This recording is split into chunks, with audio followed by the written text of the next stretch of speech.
नमो हरिहन्ताणं नमो सिद्धाणं नमो आर्याणं नमो वज्रायाणं नमो सर्वथा एषु पञ्च नमोकारो सर्वपापप्रणाशनो मङ्गलानं च सर्वेषां परमं हवै मङ्गलम्। जय जगदीव जोनि वियाणो जगद्गुरु जगानन्दो जगन्नाथो जगवन्तो जय जगत्प्रिया जय सुयाण भवो तीर्थयारणं पश्चिमो जय गुरुलोकानां जय भगवत्पावहाय सच्चिदानंद संपूर्णं विश्वज्ञं विश्वभावनं शंखेश्वर पुरोहितं पार्श्वनाथं नमामि। सर्वारिष्टप्रणाशाय सर्वाविष्टप्रदाय सर्वलब्धिनिधाय श्री गौतम स्वामिने नमः। श्री सुधर्मा स्वामिने अज्ञानतिमिरान्धानां ज्ञानाञ्जनशलाकया नेत्रमुन्मीलितं येन तस्मै श्रीगुरवे नमः। આમાં છો સાહેબજી? ધર્મલાભ કાલવંદના સાહેબજી. ધર્મલાભ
आत्मा को सिद्ध करने का जो विषय चल रहा है, हमने इसके अंदर गुण क्रिया कारित्व के माध्यम से भी आत्मा की सिद्धि लास्ट 2 क्लास में की। स्वयं करता आत्मा है और स्वयं ही अपने गुणों के अनुसार करता है। मात्र द्रव्य हो और गुण ना हो तो आत्मा क्रिया कैसे करेगा? और गुण है और आत्मा भी अपने द्रव्य की पर्याय में है, उसको अपने गुणानुसार क्रिया करना ही करना है। चाहे वो संसारी आत्मा है तो शरीर में रहकर शरीर के माध्यम से क्रिया करेंगे। अब वो सिद्ध में है, मुक्त आत्मा है, मोक्ष में है, तो वहां पर भी अपने गुणानुसारी क्रिया अपने में ही करनी है। गुण जो है गुण पर्याय में परिवर्तन होगा तो वही अपने अंदर ही अपनी क्रिया करेगा सामने। लेकिन अब हम यहाँ पर क्या देख रहे हैं, आज हम एक विषय थोड़ा सा चेंज कर रहे हैं, जो गुणों के ऊपर आवरणीय कर्म आए।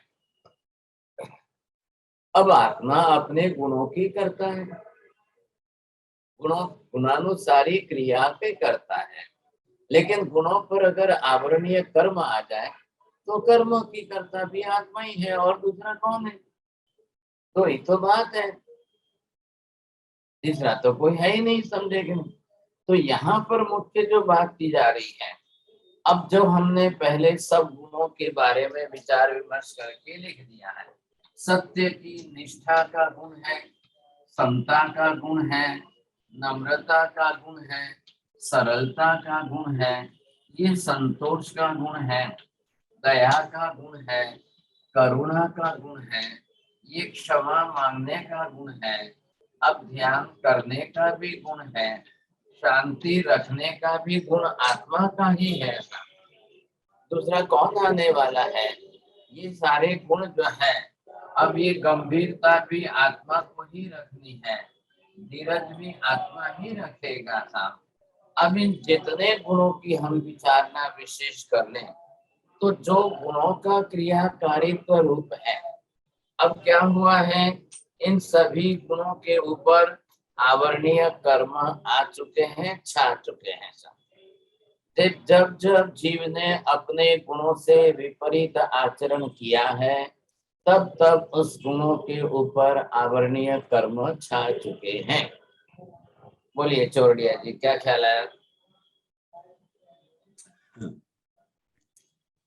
हाँ महाराज, आपने फरमाया कि जब जब आत्मा अपने गुणों के विपरीत आचरण करती है, उस गुण में आवरणीय क्रम छा जाते हैं, बस ढक जाते हैं। जी हाँ, और इससे उल्टा बोलना है साहब, महेंद्र भाई बोलेंगे। Opposite sentence.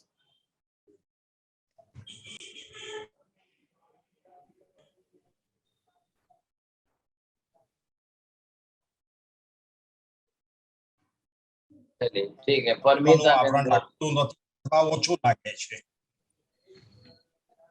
बोलिए, परमिता बेन बोलिए।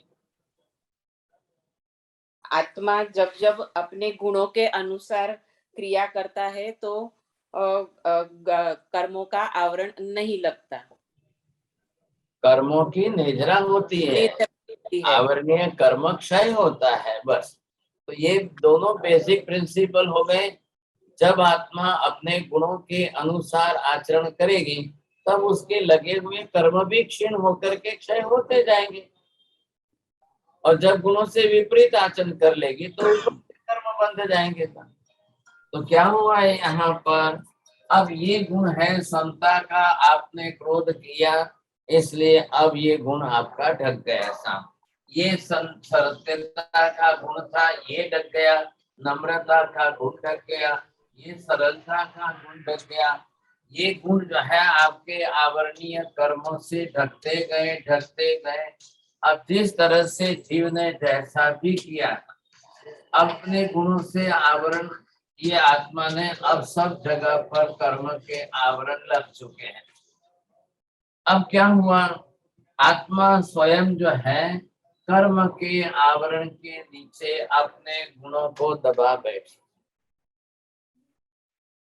जो गुण थे अब वो कर्म के रूप में परिवर्तित हो गए।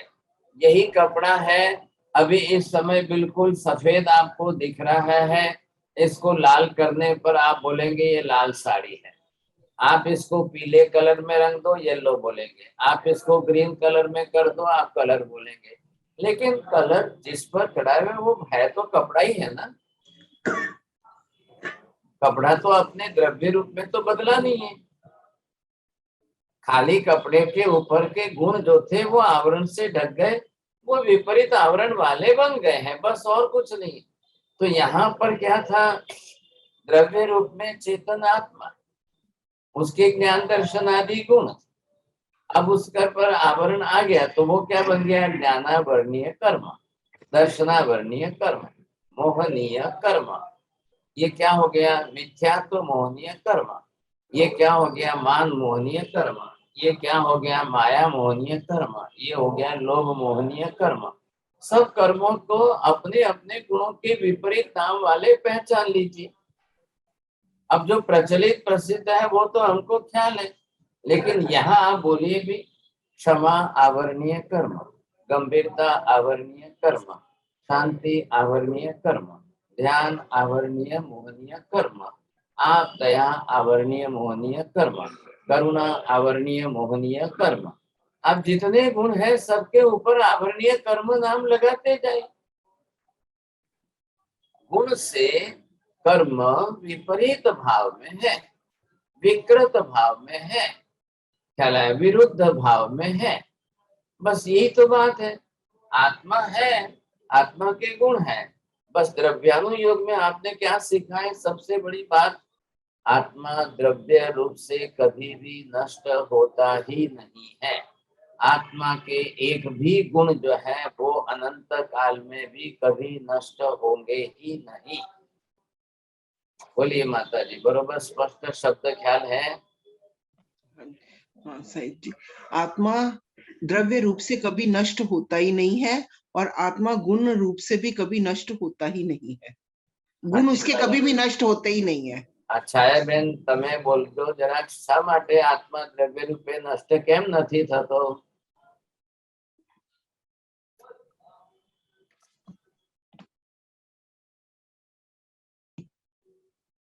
નહીં ભાવે બોલવું? પ્રવીણભાઈ બોલો. સાહેબ અનમ્યુટ નથી તે. થઈ ગયું, થઈ हाँ ગયું, બોલો. बोलिए साहेबन। આત્માનો આપ- રૂપ સત્ય રૂપે ફેરફાર થતો નથી, માત્ર એના ઉપરના આવરણથી એમાં ફેરફાર થાય છે. જેમ લુગડું જે દ્રવ્ય રૂપે રહે છે પણ એના પર રંગ લગાડવાથી જુદા જુદા પ્રકારના રહે છે. चलो बोलो, काश्मीरा बेन बोलिए. અનમ્યુટ. हम्म, આત્મદ્રવ્ય આત્મા જે છે એ અખંડ અસંખ્ય પ્રદેશાત્મક સમૂહ પિંડ છે જેના લીધે ક્યારે પણ નષ્ટ થતો નથી. હવે તમે 36 નવકાર ગણજો. જી સર. આત્માનો એક પણ પ્રદેશ વિખરાતો નથી. आत्मा का एक भी प्रदेश मूल द्रव्य से खंडित होकर अलग नहीं होता है। इसलिए आत्मा अखंड द्रव्य है, इसलिए अनादि अनंत काल तक वो ऐसे ही रहेगा, कभी नहीं बिखरेगा, नष्ट तो होगा ही नहीं। नंबर 2, अब जब द्रव्य रूप से नष्ट नहीं होगा तो गुण तो नष्ट होने वाले ही नहीं है। तो ज्ञान दर्शन चारित्र आदि आत्मा के अनंत गुण अनंत काल तक ऐसे ही रहने ही रहने वाले। चाहे कितने भी कर्म लग जाए, चाहे कर्म का वॉल्यूम प्रमाण कितना भी हो, 100% लगे, 1000% लगे या 1,00,000% लगे, 1,00,000 बार लगे या 1,00,000 करोड़ों वर्षों तक लगे, मूल द्रव्य रूप में आत्मा का अस्तित्व है, आत्मा के गुणों का अस्तित्व कोई नष्ट होने वाला नहीं है। बस ख्याल आया आपको? एक भी गुण नष्ट नहीं होता है। अब कर्म कितने भी लग जाए साहब, अब हमारा धर्म क्या है पहले ये समझिए। धर्म क्या है? आवरणीय कर्म को वापस बाहर निकालना। क्यों निकालना है? ये पर पुद्गल द्रव्य है, पराया द्रव्य है। पर पुद्गल द्रव्य के कार्बन वर्गना के परमाणु ही आकर के आत्मा के प्रदेशों पर छा गए हैं, उसी ने आकर के आत्मा के गुणों को ढक दिया है। इसीलिए तो कर्म अरि भाव में अरि रूप में कहलाते हैं। बस बात इतनी सी है। अब हमारा धर्म क्या कह रहे हैं? क्या धर्म का मतलब क्या हुआ? आए हुए पर पुद्गल द्रव्य के कार्बन वर्गना के परमाणुओं को बाहर निकालने का पुरुषार्थ करिए। अब जिस पुरुषार्थ से कार्बन वर्गना के पुद्गल परमाणुओं को आप बाहर निकाल सकते हो, वही आत्मा का धर्म है, उसे आत्मा धर्म हम कहते हैं। अब तरीका आपने जो लिया हो, पुरुषार्थ आपने अपनी तरफ से जो किया हो, लेकिन उस हिसाब से आपको ये कार्बन वर्गना के पुद्गल परमाणु आपको बाहर निकालने हैं। अब ये जो है इसको बाहर निकालना अनिवार्य है। इसका नाम महावीर स्वामी ने निर्जरा ऐसा नाम दिया है। इसका नाम निर्जरा दिया है। मतलब क्या है? जो बंधे हुए कर्म थे, लगे हुए कर्म आत्मा प्रदेशों पर थे, अब उसको निकाल कर बाहर करिए। बस मुख्य काम इतना ही करना है हमको। ये धर्म का लक्ष्य अगर चुक गए तो फिर बात ही नहीं बैठेगी। फिर जो है आप कुछ नहीं कर पाओगे, गुणों पर कर्म आवरण रहेंगे ही रहेंगे। अभी आप मेरा चेहरा देख रहे हो, ये मैंने चेहरा ढक दिया। अब इसके ऊपर मैं और 2 लेयर चढ़ा दूं। एक लेयर था, अभी मैंने दूसरा लेयर लगा दिया, अभी तीसरा लेयर, 10 लेयर लगा दूं तो भी क्या होगा? मैं 50 लेयर लगा दूं, मैं 100 लेयर लगा दूं साहब, अब जितने लेयर मैं लगाता जाऊं, क्या मेरा चेहरा नष्ट हो जाएगा? चेहरा नष्ट नहीं होगा। फिर एक एक लेयर को निकालते जाइए। तो ये जो है, अब हम क्या देख रहे हैं, आत्मा खुद ही अपने रूप में था। तो जो है अंदर आपको क्या लग रहा है, ये अंदर जो है मुख्य क्रिया करना जो है, अभी आपने क्या देखा, क्रिया किसको करनी है? मन को क्रिया करनी है, शरीर को क्रिया करनी है, वचन को करनी है कि इंद्रियों को करनी है? किसको करनी है? बोलिए कुंजल बहन, इधर ध्यान दीजिए, आप क्रिया किसको करनी है? आत्मा को। हाँ जी, क्यों? आत्मा सक्रिय है। हाँ जी, मन को क्यों नहीं करनी है? शरीर को क्यों नहीं करनी है? मन पुद्गल है, मन शरीर हाँ सब जी, पुद्गल है, वो अक्रिय है। मन जो है पुद्गल का बना हुआ पिंड है, शरीर भी पुद्गल का बना हुआ पिंड है, वचन योग भी पुद्गल का बना हुआ पिंड है, इंद्रियां भी पुद्गल से बनी पौद्गलिक ही है, और पुद्गल जड़ द्रव्य है। पुद्गल जड़ द्रव्य है, वो समता नहीं रख सकता है, वो नम्रता नहीं रख सकता है। पुद्गल कोई नम्रता नहीं ला सकता है, पुद्गल में कोई विनय विवेक नहीं आएगा, पुद्गल कोई क्षमा नहीं कर पाएगा, पुद्गल कोई शांति नहीं रख पाएगा। एक भी काम पुद्गल का नहीं, एक भी क्रिया पुद्गल नहीं कर सकता है जड़ होने के कारण, और उसके गुण नहीं है। तो जिसके गुण है उसी को क्रिया करना है। आत्मा के ही गुण है तो आत्मा को ही क्रिया करना है, बस, अब दूसरा कोई नहीं आएगा। सिर्फ अकेला आत्मा ही स्वयं करता है, अब क्रिया इसको ही करनी है, दूसरा क्यों कोई आएगा? कोई नहीं आएगा। ये विशेषता है। अब जब क्रिया आत्मा करेगा, तो क्रिया का कर्ता आप क्या कहेंगे? ये हो गया कर्ता। जो क्रिया करेगा वही करता है, क्रिया करने वाला ही कर्ता कहलाता है। तो फिर आत्मा ही है, आत्मा को ही क्रिया करनी है। अब गुण थे तो गुणानुसारी क्रिया कर रहा था, अब गुण ढक गए तो विरुद्ध क्रिया भी करने वाला है। इधर देखिए, मैं आपको आंख से ही तो देख रहा हूं। अब मैंने चश्मे पहने हैं, मैंने ये चश्मे हटा दिए, अब मैं ब्लैक कलर के गॉगल्स पहन लेता हूँ। तो ब्लैक कलर के गॉगल्स में पहन लूंगा तो आपका व्हाइट ड्रेस भी मुझे व्हाइट दिखेगा कि ब्लैक दिखेगा? अभी मैं हटाकर लाल कलर, रेड कलर का, अभी मैं हटाकर ग्रीन कलर का, अभी मैं हटाकर कॉफी कलर का, अब मैं अलग अलग ग्लास लगा दूंगा तो मुझे कैसा दिखेगा? तो आंख को क्या नुकसान हुआ है? आंख तो जो अंदर है वही है, आंख से कोई फर्क नहीं पड़ रहा है। क्या आंख तो देख ही रही है, बाहर का आवरण जो है वो आपने रेड कलर का रख दिया, बाहर का आवरण आपने जो है ब्राउन कलर का रख दिया, बाहर का आवरण आपने ब्लैक कलर, तो उसके कारण जो है ऑब्जेक्ट वो आपको वैसा दिख रहा है। ये एग्जाम्पल मैंने दिया, तो यहाँ पर क्या है? ये ज्ञान है, ये दर्शन है, ये चारित्र है, ये समता है, ये नम्रता है, ये अब ये प्रेम है, विश्व प्रेम, सर्व जीव मैत्री भाव है, प्रमुख। अब ये गुण है, अब इन गुणों के ऊपर आवरणीय कर्म लग गया है। ये रेड है, ये ब्लू है, ये क्या है, इसके ऊपर ये कलर आ गया, इसके ऊपर ये कर्म आ गया, इस गुण के ऊपर ये कर्म है, इस गुण के ऊपर ये कर्म आ गया। अब क्या करेंगे? जिन जिन गुणों पर जो जो जैसा आवरणीय कर्म आ गया, तो कर्म का तो काम एक ही है, गुण को ढकना है, गुण को विरुद्ध करके प्रकट करना है, गुण को विपरीत भाव में प्रकट करना है, गुण को विकृत करके प्रकट करना है, गुण को अल्प करके प्रकट करना है साहब। ये सब कर्म का ही तो काम है मुख्य। लेकिन अब कर्ता कौन है? करने वाला तो चेतन आत्मा ही तो है। आप पहले मेन टॉपिक, सब्जेक्ट, कंसेप्ट क्या है? हम आत्मा सिद्धि कर रहे हैं। आत्मा को प्रूव कर रहे हैं। अब आत्मा को आप प्रूव कर रहे हो तो किससे कर रहे हो? पहले हमने गुणों की क्रिया से प्रूव किया, अब इधर कर्म क्रियाकारित्व से प्रूव कर रहे हैं। इन सब क्रिया कर्मों के अनुरूप क्रिया करने वाला भी आत्मा ही है। बोलो प्रवीण भाई, ध्यान आपो, कर्म करे छे के आत्मा करे छे? અને આત્મા ક્રિયાને અલગ અલગ કરે છે, આત્મા ક્રિયા કરે છે। मैंने क्या पूछा है, कर्म क्रिया करता है कि आत्मा क्रिया करती है? बस दो में से एक जवाब दे। આત્મા ક્રિયા કરે છે, કર્મ ક્રિયા કરતી નથી। तो भी कर्म का काम क्या है? कर्म क्यों है? क्या मतलब है? આવરણ फिर? કરવા માટે, કર્મના કામ આત્માના ગુણોનું આવરણ કરવા માટેનું છે।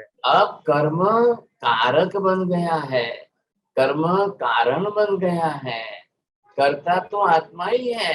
રાઈટ। हाँ, कर्म क्या हुआ? कर्म कारण बन गया है।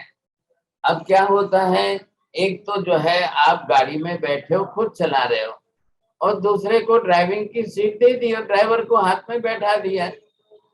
आप पीछे बैठ गए और ड्राइवर को जो है ड्राइविंग की सीट पर बैठा कर गाड़ी उसके हाथ में दे दी है। अब आप चला रहे हो कि ड्राइवर चला रहा है? आप जा रहे हो कि ड्राइवर ले जा रहा है? छाया बहन बोलो पहला।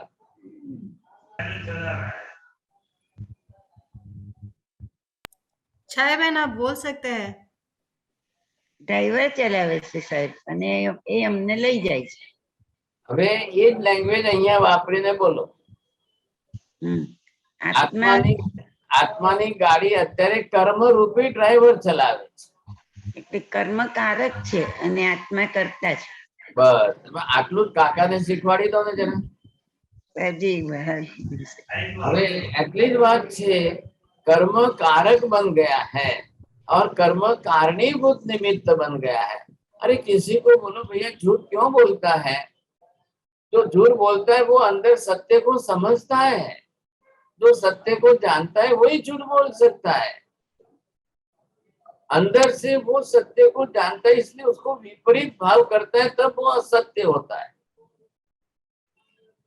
एक तो बिल्कुल अनजान व्यक्ति अगर कुछ बोल दे और उसको आप सीधा ज्ञान दे तो एक सेकंड में वो समझ जाएगा।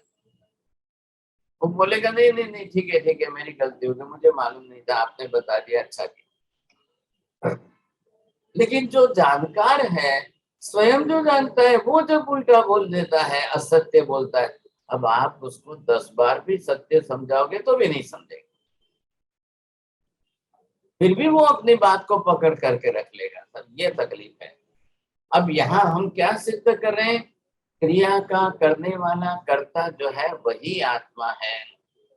अब हमने क्या किया है, क्रिया ही दोनों प्रकार की है। अब आपने ये जो क्रिया की थी बताई थी, अब ये क्रिया जो है एक तो जो है गुणानुसारी है और दूसरी जो है कर्मानुसारी है। तो बात तो यही हो गई। मैंने ये कहा था कि या तो आप खुद अपनी गाड़ी के मालिक हो, आप खुद चलाओ, और एक आप अपनी गाड़ी ड्राइवर के हाथ में दे देते हो, आप पीछे बैठ जाते हो, ड्राइवर को बोलते भैया तू चला। कितना फर्क पड़ गया बात में? वही तो बात यहाँ पर भी हुई। तो आत्मा तो करता है साहब, अब कर्म भी तो जड़ है ना। अजी कर्म क्यों जड़ है मीना बहन?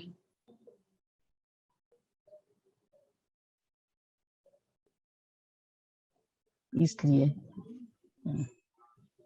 कर्म जड़ है, उसमें चेतन नहीं है। कर्म क्यों जड़ है? चलो उमेश जी बोलिए पहले। कर्म पुद्गल के बने हुए हैं महाराज साहब। हाँ बस वेरी गुड। मीना बहन जी आप पहले ध्यान रखिए, कर्म पुद्गल के बने हुए कार्बन वर्गना के पौद्गलिक परमाणु हैं, इसलिए जड़ है।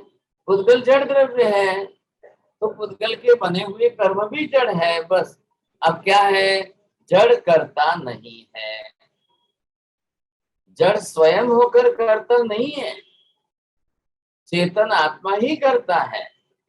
अब आत्मा को अपने गुणानुसार क्रिया करनी है या कर्मानुसार करनी है? लेकिन जब गुण पूर्ण रूप में प्रकट होंगे तब गुणानुसार क्रिया करेगा। अभी हमारा एक भी गुण पूर्ण रूप में प्रकट नहीं है, आपका मेरा आज किसी का नहीं है, तो अब हम क्या करेंगे? कर्मानुसार क्रिया करेंगे। अब मेरे गुणों पर कर्म के ढेर लगे हुए हैं साहब, इतने कर्मों के ढेर लगे हुए हैं, तो वो क्या करेगा साहब? सिंपल बात है। ये लोग आपने देखा है ना, मिलिटेंट लोग जो है वो जो है प्लेन में घुस जाते हैं, और प्लेन जब उड़ जाता है ऊपर रहता है तो मिलिटेंट दोनों तरफ से आकर के बंदूक की गोली उसके सिर के पास में रख देते हैं और बोलते हैं कि नहीं इधर नहीं, सीधा अफगानिस्तान चलो। अब वो प्लेन वाला पायलट क्या करेगा? दोनों तरफ से उन्होंने बिल्कुल बंदूक की गोली उसके सिर पर रखी है, तेरे को बोला ना सीधा प्लेन जो है वो यहाँ से अफगानिस्तान लेके चलना है। अब वो बोलेगा मैं दिल्ली कैसे उतारूं साहब, मैं कैसे उतारूं, मैं क्या करूं? अब यहाँ तो वो सीधा करेगा तो 1 सेकंड में बंदूक का घुड़ा दबाया, गोली लगी, खेल खत्म। क्या करेंगे साहब? अब मजबूरी में बेचारे को, पायलट को, जानते हुए यहाँ साहब दिल्ली है, मेरा प्लेन सीधा दिल्ली की दिशा में जा रहा है, लेकिन अब ये लोग भाई साहब जबरदस्ती उसको जो है दमदाटी दे करके अफगानिस्तान ले रहा है।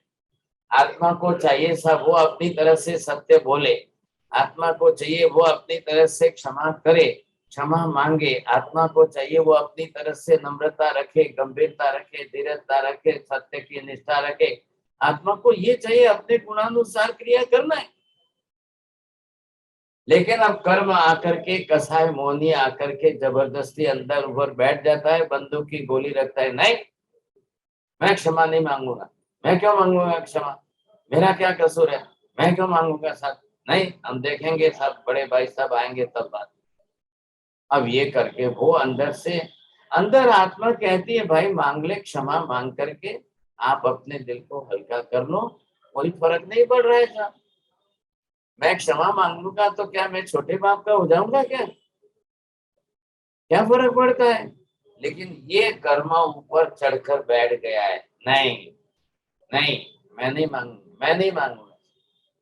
अब एक तरफ भाव हो जाते हैं, अंदर इच्छा हो जाती है, अरे मांग लो, इतना सरस अच्छा समझाया है मुझे, महाराज जी ने इतना बताया समझाया है, अरे भैया क्यों जिद पकड़ता है, मांग लो ना, चलो समझे कि नहीं, जन्मों जन्म के कर्म तो छूट जाते हैं। फिर जाता हूँ, फिर अंदर जाता हूँ, फिर टाइम बदलता है, फिर वापस जो है नहीं नहीं नहीं मैं नहीं मांगूंगा, नहीं मैं क्यों मांगू सर, मेरा क्या कसूर है, मेरी गलती थोड़ी है सर, मैं क्यों मांगू? वो मांगेंगे तो मैं भी देखूंगा।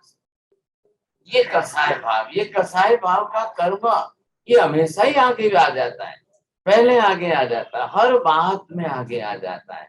आखिर मैंने ये कहा आपको कि वो पायलट चलाने वाला है, मिलिटेंट लोगों को, आतंकवादियों को प्लेन चलाना नहीं आ रहा है, वो तो जानते ही नहीं है कैसे चलाया जाता, उनको कुछ भी नहीं मालूम है, लेकिन उनको एक मालूम है कि बंदूक की गोली चलाना आता है। प्लेन चलाना नहीं आता है, बंदूक की गोली चलाना आता है, दोनों तरफ से 2 गोली रख दी, बोले चलाता है, सीधा अफगानिस्तान ले जाओ। बेचारा क्या करे, क्या करे? विपरीत भाव किसको कहते हैं? मैं जैसे एक दृष्टांत आपको और दे दूं, एक आदमी अपने परिवार में 10 मेंबर के बीच में रहता है, और अगर वो डबल शराब पी के आ जाए तो क्या करेगा? वो डबल शराब पी करके आ जाए, पैर भी लड़खड़ा रहे हैं, जीभ जबान भी लड़खड़ा रही है, और अनसठ कुछ का कुछ बोलेगा, माँ को पत्नी बोल देगा, पत्नी को माँ बोल देगा, किसको क्या बोल देगा, किसको क्या बोल देगा। अब इतना गलत व्यवहार करने लगेगा, सब क्या करना अब उसका? अब घर वाले सब समझते हैं बेटा गलत नहीं है, बेटा खराब नहीं है, बेटे को मारना नहीं है साहब। अब इसका जो है शराब का नशा उतर जाएगा, इसका अक्ल ठिकाने आ जाएगा। लेकिन एक बात तो शराबी बन करके इतना उल्टा सुल्टा बोल देगा, ऐसा उल्टा सुल्टा बोल देगा, अब करना कैसे? वही हालत हमारी है आत्मा की। जब तक शराब का नशा रहेगा वहां तक इन कर्मों के कारण ये उल्टा बोलेगा, उल्टा चलेगा, उल्टा वर्तन व्यवहार करेगा, सब कुछ विपरीत भाव में। अब जैसे ही शराब का नशा उतरता है, जैसे ही आत्मा के कर्म का आवरण थोड़ा भी घटता है, अब उसको अक्कल आती है, ठिकाने आता है। एक आदमी ने तीव्र क्रोध तो कर लिया, 1 घंटे तक क्रोध के अंदर कुछ की कुछ गालियां बक दी उसने। अब उसके क्रोध का आवेग उतरेगा, आवेश उसका घटेगा। जैसे शराबी का नशा उतरता है, वैसे इसका भी उतरेगा।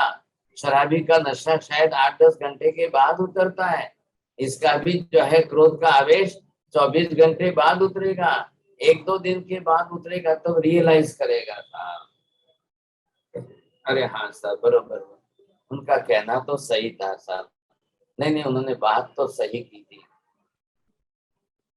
ये बात है। अब जब उन्होंने बात सही की थी तो आपने क्यों उल्टा रिएक्शन किया?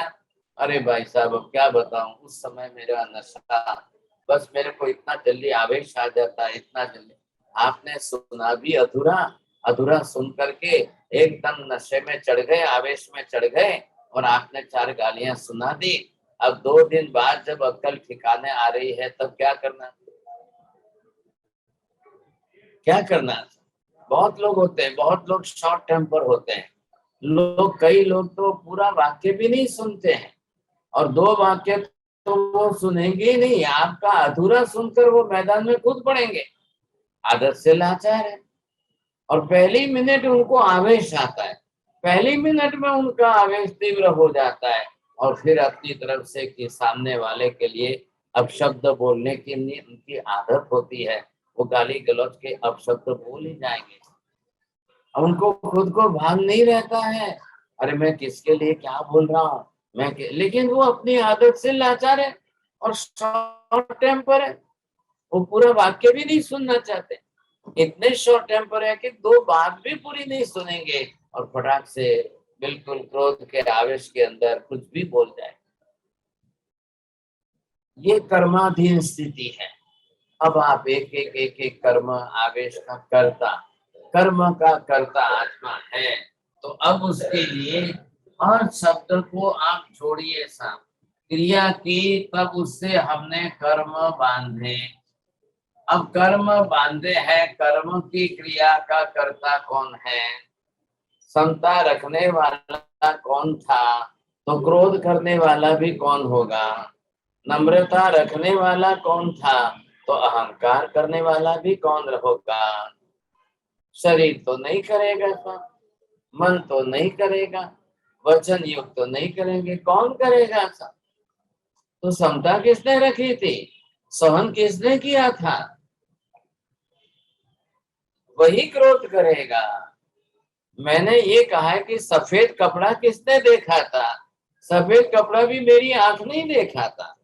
अब मैं क्यों काला देख रहा हूं? मैंने गोगल्स काले रंग के पहले, इसलिए मैं काला देख रहा हूं। अब मैं लाल क्यों देख रहा हूं? मैंने लाल रंग के गोगल्स पहने, इसलिए लाल देख रहा हूं। तो देखने वाले तो मेरी आंख ही है, दूसरा कौन है? कोई दूसरा तो नहीं आया ना। आंख को तो एक ही क्रिया, दोनों में क्रिया आंख को ही करनी है। लाल भी आंख को ही देखना है, सफेद भी आंख को ही देखना है, काला भी आंख को ही देखना है, पीला भी आंख को ही देखना है। तो आंख ही तो देखने वाली है, कर्ता तो आत्मा ही है। अब आप लिस्ट बनाते जाइए, और लिस्ट बना करके एक तरफ जो है आप सभी प्रकार के गुणों को लिखते जाइए। इधर आपने अगर ये गुण लिख लिए हैं और इधर आपने कर्म लिख दिया है सब,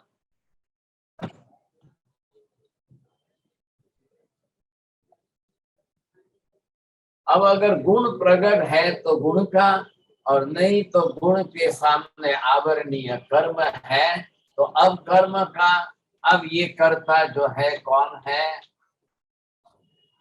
अब ये जो करने वाला करता है वही आत्मा है।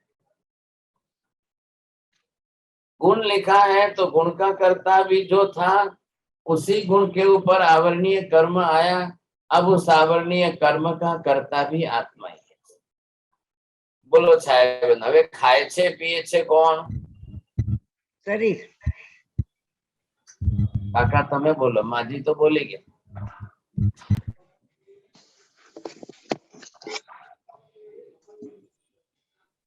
बोलो प्रवीण भाई, बोलो खाए छे पिए छे कौन? આત્મા ગુણાનુકારી ક્રિયા કરવા માટે છે, પણ એના ઉપર કર્મનું આવરણ હોવાથી આત્મા કર્માનુસારી ક્રિયાઓ કરે છે. खाए छे पिए छे कौन? ખાય છે પીએ बाजी છે બધું छायाबेन આત્મા के કરે छे, છે, પણ કર્માનુસારી કરે છે. छायाबेन के छे शरीर ક્રિયાઓ खाए छे બધી पिए छे. આત્મા કરે છે, પણ કર્માનુસારી કરે છે. अच्छा चलो परमिता बेन, आप किसको कह रहे हैं? खाने पीना कौन कर रहा है? खाने पीने की क्रिया कर रहा है आत्मा ही। जी हाँ। अब छायाबेन अगर शरीर क्रिया करता हो तो डेड बॉडी तो शरीर पड़ा है, आप मुंह में गुलाब जामुन डाल के देखो, खाएगा क्या? બરાબર છે, થઈ ગઈ સાહેબ. तो जब तक शरीर में चेतना थी, जब तक शरीर में चेतन आत्मा थी, वहां तक आप देते तो खा लेता। अब जो भी दोगे खाएगा पिएगा। याद रखिए, खाने पीने की क्रिया भी आत्मा ही कर रही है, शरीर के द्वारा कर रही है। शरीर साधन है। आप ये समझे कि नहीं? आप चलकर बंबई आए कि आप गाड़ी में आए? तो गाड़ी साधन है ना। लेकिन आप क्या बोलेंगे, मैं बंबई से अहमदाबाद आया, अहमदाबाद से बंबई आया। आप साधन का नाम नहीं ले रहे हो, लेकिन नहीं भी नाम लो और फिर भी आओगे तो लोग समझेंगे हाँ सब गाड़ी से ही तो आए हैं, या प्लेन से आए, या ट्रेन से आए, या गाड़ी से आए, जो भी है। साधन को साधन है, यहाँ पर करता तो आत्मा ही है। जब शरीर साधन बनता है तब शरीर से, इधर देखिए, जब आपका मन जो है, अब शरीर साधन बन जाएगा, अब शरीर के माध्यम से करेगा तब भी क्रिया करेगा। और यही आत्मा जब मन के माध्यम से करेगा, क्या करेगा? विचार करेगा। अब यही आत्मा अपने वचन योग से कार्य करेगा तो क्या करेगा? भाषा बोलेगा। अब यही आत्मा अपनी इंद्रियों से करेगा तब क्या करेगा? इंद्रियों से जो है उसको बाहर के पदार्थों का ज्ञान लाकर आत्मा तक पहुंचाना है, वो पहुंचाने का काम। और इसका मतलब ये मत करिए, आरोपित भाषा मत बोलिए। इंद्रियां देखती है, ये आरोपित भाषा मत बोलिए। इंद्रियों के माध्यम से आत्मा देखती है, आंख नहीं देखती है, आंख से आत्मा देखती है। कान नहीं सांभळता, कान बड़े अंदर आत्मा सांभळे छे। आपकी लैंग्वेज ये होनी चाहिए। अब वचन योग की भाषा बोलना है, अच्छी भाषा बोलनी है, रिस्पेक्टिव लैंग्वेज बोलनी है, या गाली गलौज बोलना है, तो जीभ और मुंह के माध्यम से आत्मा ही शब्द प्रयोग करती है, भाषा बोलती है, दूसरा कोई नहीं है। ये साधन है। मैं आपको पूछता हूँ, आप बोलते हो कि आपका मोबाइल बोलता है? पहले आप ये सोचिए, आप बोलते हो कि आपका मोबाइल बोल रहा है? मोबाइल नहीं बोल रहा है, आप बोलोगे वही मोबाइल से जाएगा ना। तो मोबाइल तो क्या एक डिवाइस है, उसमें एक मैकेनिज्म सेट कर दिया है। वो मैकेनिज्म ऐसा है कि आप बोलोगे तो सब तो जाएंगे, नहीं तो नहीं जाएंगे, बस बात पूरी हो गई। लेकिन हम व्यवहार क्या करते हैं? भाषा बोलने का व्यवहार जब आप करते हो तब अपने ऊपर आप आरोपण कर रहे हो साहब। फिर हम बोलते हैं नहीं आंख जुए छे।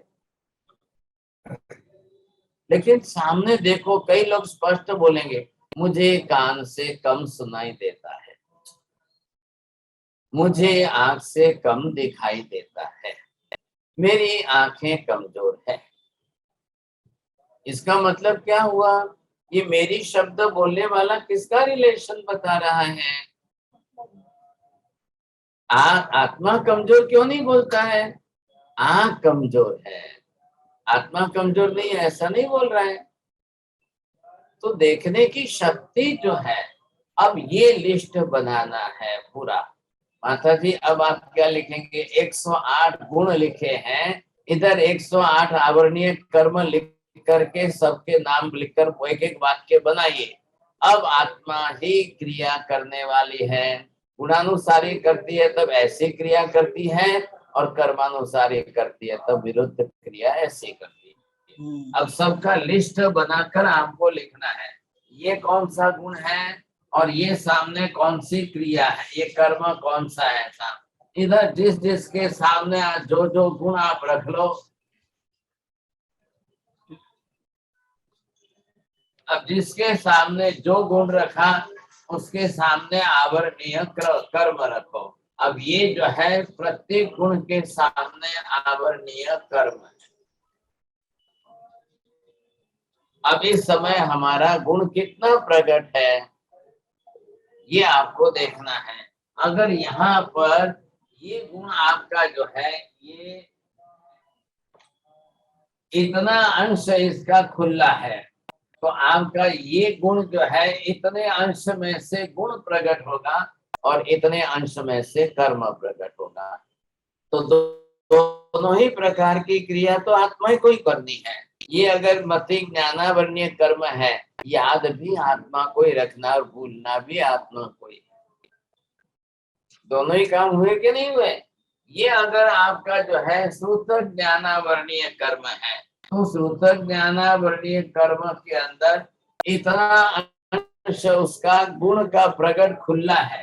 ये गुण जो है ये मति ज्ञान का था, अब ये श्रुतक ज्ञान का है, इतने अंश में खुला है।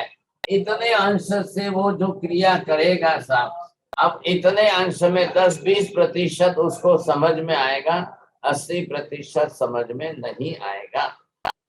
10% इसको याद रहेगा, 90% ये भूलता जाएगा। तो दोनों ही क्रिया का कर्ता चेतन आत्मा ही है। आत्मा को ही दोनों क्रिया करनी है। याद भी रखेगा तो आत्मा और भूलेगा तो भी आत्मा, समझेगा तो भी आत्मा और नहीं समझे तो भी आत्मा। अब सबके अंदर रखो, सबके अंदर। ये अगर मैं आपके अंदर ये कहता हूँ ये गंभीरता का गुण है, ये शांति का गुण है, ये नम्रता का गुण है। बोलो काका प्रवीण भाई, તમે વધારે ગંભીર છો કે છાયાબેન વધારે ગંભીર છે? તો આપ સાહેબ નક્કી કરો। આત્માના ગુણ પર જેટલા પ્રમાણમાં આવરણ નથી એટલા જ પ્રમાણમાં એ ગુણ પ્રદર્શિત થાય છે। જેટલા પ્રમાણમાં આવરણ હશે એટલા પ્રમાણમાં એ ગુણ પ્રદર્શિત થશે નહીં।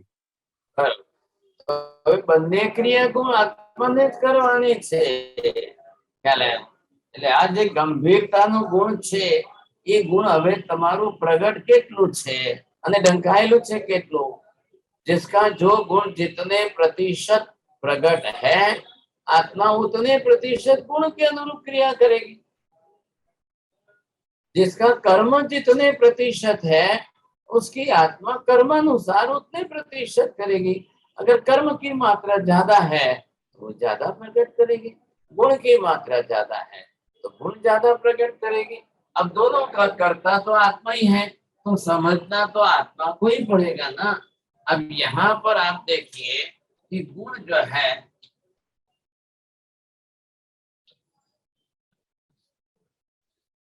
नंबर 1 गुण आपका प्लस में ज्यादा है और कर्म आपका जो है माइनस में कम है। नंबर 2 गुण आपका प्लस में ज्यादा है और कर्म भी प्लस में ज्यादा है। नंबर 3 गुण आपका माइनस में है और कर्म आपका प्लस में ज्यादा है। नंबर 4 गुण आपका माइनस में और कर्म भी आपका माइनस में। सब बोलेंगे इन चार के अनुसार जो है। कुंजल बहन बोलो, चार और चारों भेद का एग्जाम्पल बोल सकते हो। गुण, अगर गुण मतलब ज्ञान ज्यादा है और कर्म कम है तो दोनों क्रिया तो आत्मा ही करेगा, मगर ज्ञान की क्रिया ज्यादा अच्छी होगी, कर्म कम है तो। हाँ जी, ये विशेषता इसकी रहेगी। दूसरा मीना बेन आप दूसरा भेद बोलिए। गुण ज्यादा है और कर्म भी ज्यादा है तो वो कर्म उसको ढक देगी और गुण प्रकट नहीं होगा। गुण भी ज्यादा है ना, गुण भी ज्यादा है, कर्म भी ज्यादा है। हाँ, तो तो कभी कभी कभी गुण के हिसाब से क्रिया करेगा, कभी कर्म के हिसाब से करेगा। जैसा सामने मौका मिल जाएगा, जिस तरह से जो मिलेगा। अब इसको गुण से करनी है कि कर्म से करनी है? बच्चे को खेलना होगा तो पढ़ेगा नहीं, और पढ़ना होगा तो खेलेगा नहीं। साहब बहुत होशियार है, लेकिन पढ़ने बैठे तब इतना होशियार है कि बात मत पूछो। अभी उसका मूड, अभी उसको खेलना है, अभी नहीं पढ़ना है, अभी खेलना है। बोलो अभी क्या करना? अब दोनों ही हाँ पढ़ा है तो समझ लेना चाहिए। हाँ, तो आप कभी कभी गुण के अनुसार, कभी कभी कर्म के अनुसार, जी, जैसा चलिए। मौका आया ऐसे। चोटिया जी, आप तीसरा भेद बोलिए। हाँ, तीसरा में महाराज क्या कि आपने बताया कि गुण माइनस है और कर्म का आवरण ज्यादा है, तो कर्म का हाँ, प्रभाव रहेगा, तो कर्म का प्रभाव रहेगा गुण में, अब आत्मा कर्मानुसार क्रिया कर्म करेगी। से कर्म का प्रभाव अब रहेगा। जैसे मति मंद है, मेंटली रिटार्डेड है, अब क्रोधाधीन है, आपने कभी सहन किया नहीं है और आपने कभी नम्रता रखी नहीं है, तो आप अपने क्रोध के आवेश में, कर्म ज्यादा है तो कर्म करेंगे क्या? अब लोगों की किसी किसी की छाप भी पड़ जाएगी, अरे भाई साहब इनसे बच के रहना, बहुत क्रोधी है ये तो, बिल्कुल कोबरा नाग जैसे हैं। 1 सेकंड लगती है इनको तो क्रोध करने में, ये क्रोध में ही एक्सपर्ट है। इन्होंने लाइफ में कभी समता नहीं रखी, इन्होंने कभी नम्रता नहीं रखी, इनको तो फर्स्ट सेकंड में लास्ट कक्षा का क्रोध आ जाता है। अब क्या करेंगे आप? तो ये जो है गुण माइनस में चल रहा है, कर्म प्लस में चल रहा है इसका। हाँ जी, अब चौथे वाले का बोलेंगे कांति भाई। जी जी, गुण भी नहीं है और कर्म का माइनस आवरण में भी नहीं है। चौथा वाला जो है बिल्कुल दोनों माइनस में चल रहे हैं। अच्छा है कि खराब है?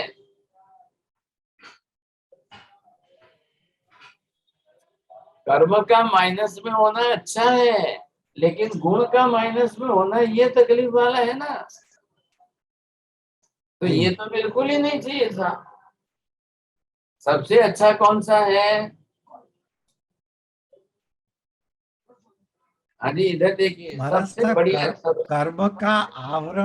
कर्म का आवरण कम हो तो वो तो अच्छा रहना चाहिए ना। बिल्कुल सही बात है।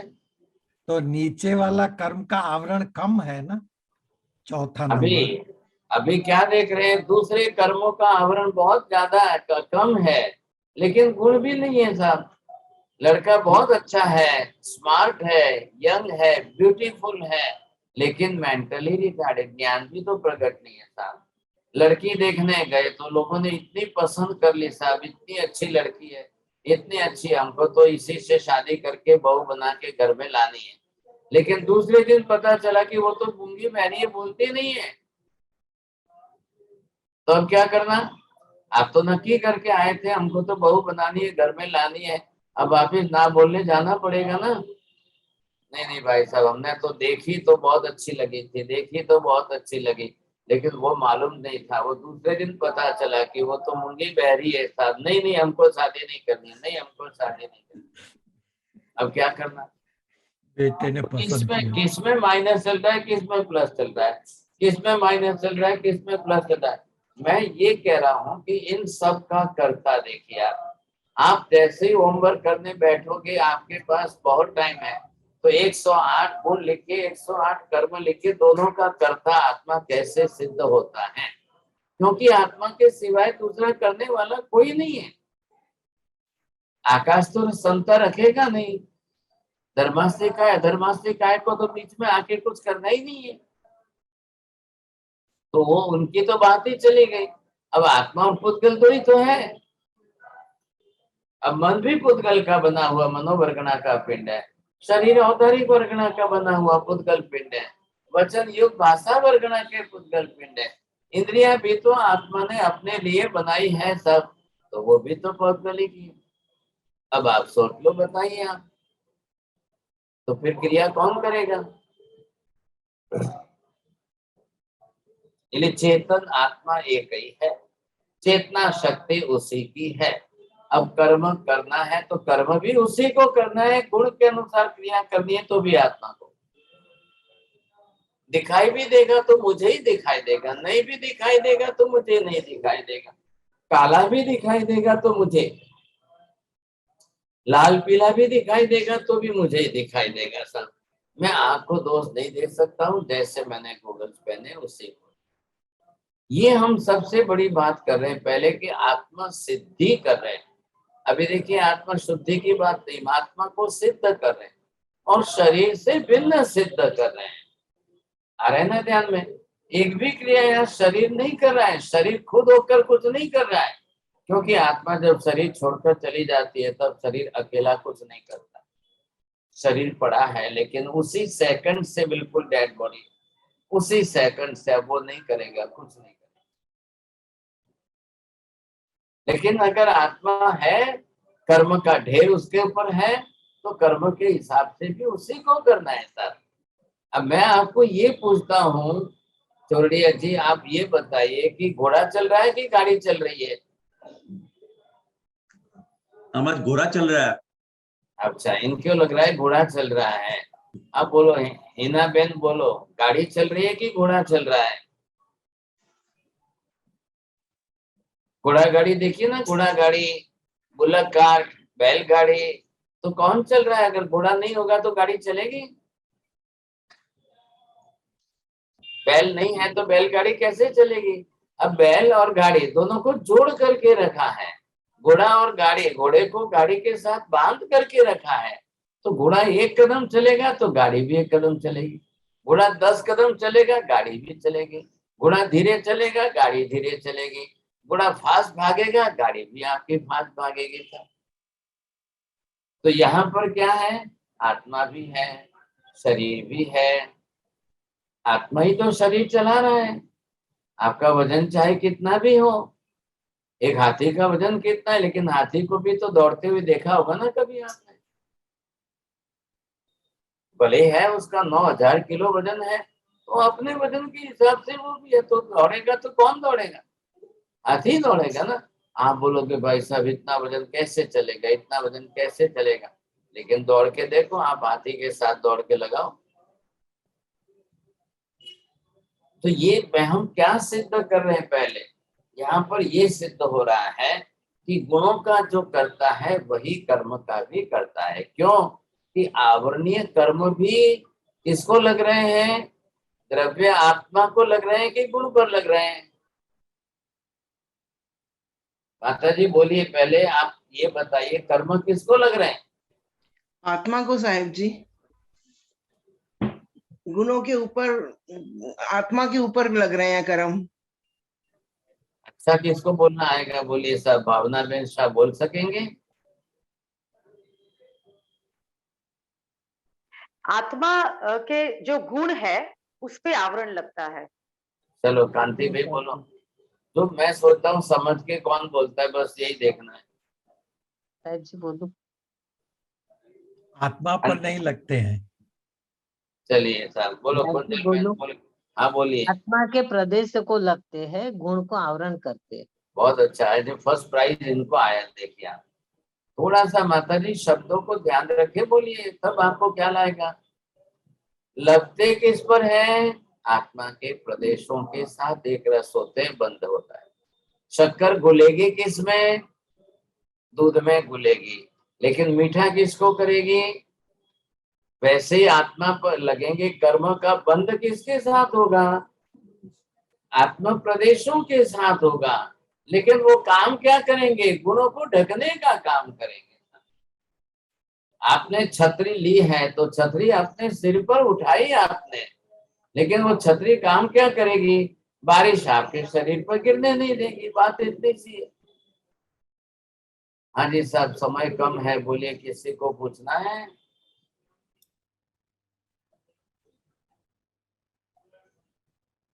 किसी को? हाँ चौर्य जी आप पूछ सकते हैं। हाँ महाराज सर, कि सहन करना, समता करना आत्मा का गुण है।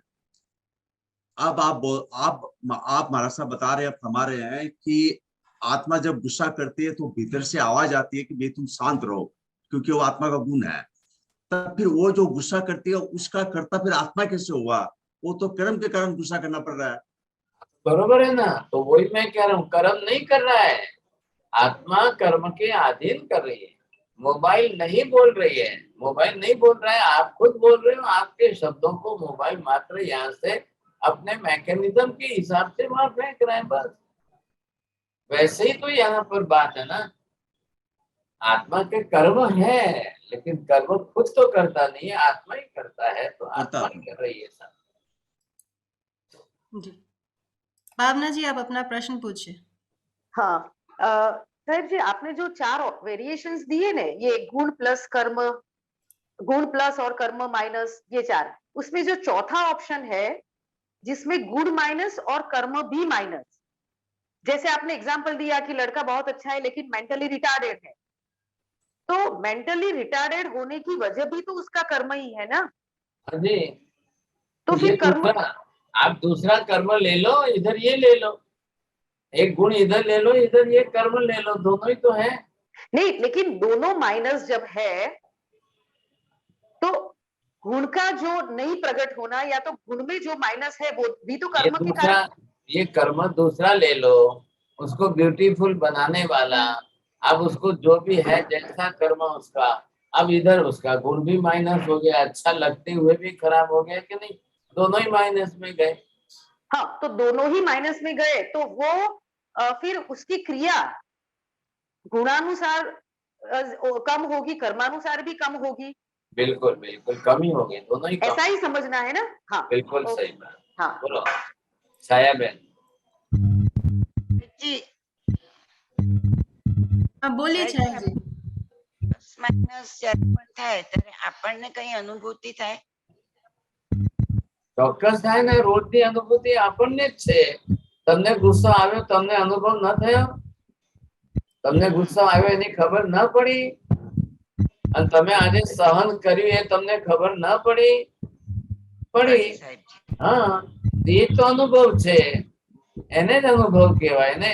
ક્રોધ આવ્યો એની પણ ખબર પડી, સહન કર્યું એની પણ ખબર પડી, એ જ અનુભવ છે। બોલીએ પ્રવીણભાઈ। હા બોલો પ્રવીણભાઈ, બોલો। પ્રવીણભાઈ બોલીએ।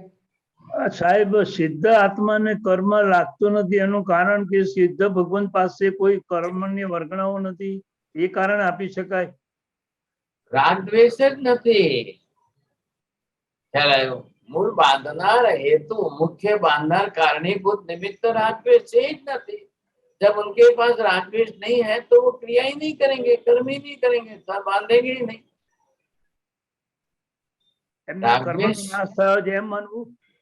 राग द्वेष नहीं है ना, तो राग द्वेष जो कारणीभूत मुख्य निमित्त है उसको पकड़िए आप। कारक निमित्त क्या है? कार्बन वर्गना हो ना हो उससे क्या फर्क पड़ने वाला है? राग द्वेष होगा तो फटाफट खींच के ले लेगा, बांध लेगा। अच्छा, हाँ, राग द्वेष नहीं करेगा तो बिल्कुल नहीं बांधेगा। और जैसे ही राग द्वेष किया के फटाफट तैयारी है, सभी कर्म तैयार बैठे। એનો આત્મા શુદ્ધ છે એમ કહી શકાય? हाँ बिल्कुल शुद्ध है ना, नहीं है, लेकिन राग द्वेष नहीं है ना, इसलिए कर्म नहीं बांध। शुद्ध तो आप संसार में बोलोगे तो भी कर्म बांधेगा। महावीर स्वामी भगवान को केवल ज्ञान हुआ तो शुद्ध आत्मा नहीं बोलेंगे। आत्मा तो शुद्ध, चारों घाती कर्म क्षय हो गए। आत्मा शुद्ध है, लेकिन अघाती कर्मों की क्रिया कर रहे हैं तो कर्म बंद हो रहा है। राग द्वेष नहीं होते हुए भी कायिक क्रिया से तो कर्म बंद होगा। सिद्ध की बात अलग हो गई, सिद्ध को 8वां कर्म नहीं है, इसलिए उनको सवाल नहीं है। हाँ जी बोलिए। नेक्स्ट क्वेश्चन सर, आप पूछ सकते हैं अपना सवाल। તો આપણે કહીએ ને કે સિદ્ધોને પારિણામિક ક્રિયા હોય છે, તો એનો અર્થ શું થાય? પરિણામિક ક્રિયાનો મતલબ એ છે કે જે ગુણ અંદર પરિણમી ગયું છે એની ક્રિયા। अब ज्ञान प्रकट हो रहा है, दर्शन प्रकट हो रहा है, चारित्र प्रकट हो रहा है, अनंत प्रकट हो रहा है, संता प्रकट हो रही है, ये सब क्या है? गुण का परिणमन है ना। तो गुण का परिणमन हो रहा है, गुण प्रकट हो रहा है। सिद्धों को अनंत गुण है तो वो सहज प्रकट हो रहा है। आपके घर में मिरर है ना, तो आप मिरर को देख रहे हैं कि मिरर आपको देख रहा है? मिरर तो नीट एंड क्लीन है ना, तो 24 ही घंटे मिरर तो ओपन है, जो भी आएगा दिखेगा उसमें। तो सिद्धों का क्या है? अनंत ज्ञान दर्शन उनका 24 घंटे हमेशा ही ओपन है। हमेशा के लिए खुला है। आप दिन देखो या रात देखो, कोई नदी बहती रुक जाती है क्या रात को?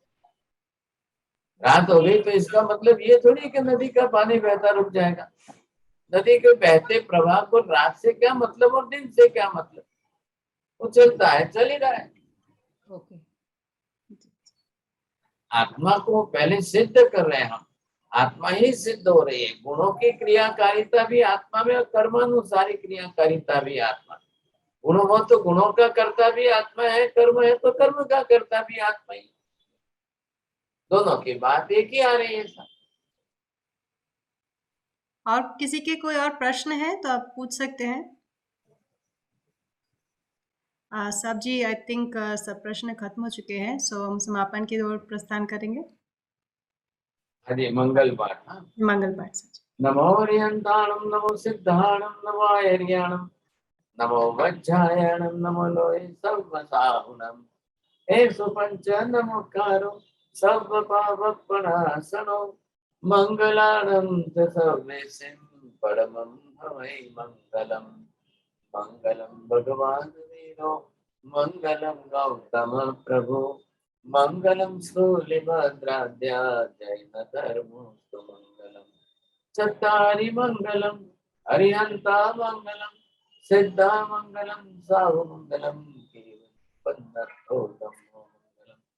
चत्तारि लोकोत्तमा अरिहंता लोकोत्तमा सिद्धा लोकोत्तमा साहु लोकोत्तमा केवली पन्नतो धम्मो लोकोत्तमः। चत्तारि शरणं भवजामि अरिहन्ते शरणं भवजामि सिद्धे शरणं भवजामि साहु शरणं भवजामि केवली पन्नतं धम्मं शरणं भवजामि। सर्वमङ्गलमाङ्गल्यं सर्वकल्याणकारणं प्रधानं सर्वधर्माणां जयति शासनम्।